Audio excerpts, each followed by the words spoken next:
umaasa ang mga taga Camarines Sur na matutupad sa taong 2019 ang pagkakaroon ng malawak at modernong paliparan. Ang detalye alamin natin mula sa aming kasama si Grace Rifama ng Radyo ng Bayan Naga.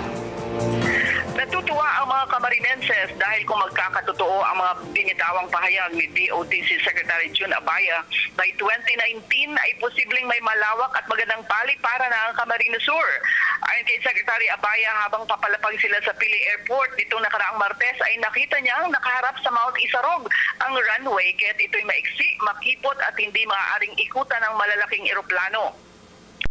Nag-aaralan na umano ng NEDA ang dapat na pagsasaayos at modernisasyon ng Pili Airport. Sabi pa ni Abaya, kailangang ipihit at bigyan ng bagong direksyon ang runway upang mapalawak ito at malapagan ang mga airjets na mas malalaki at mas mababa ang sinisingil na pasahe. Sa ngayon, ang mga taga-Camarines Sur ay matagal nang nagtitiis sa maliliit na eroplanong lumilipad patungo dito at pabalik Manila. Walang night landing, limitado ang flights at napakataas ng singil sa pasahe. Mga bagay na labis na nakakahadlang sa mas mabilis na pag-unlad sa ekonomiya at turismo ng Camarines Sur.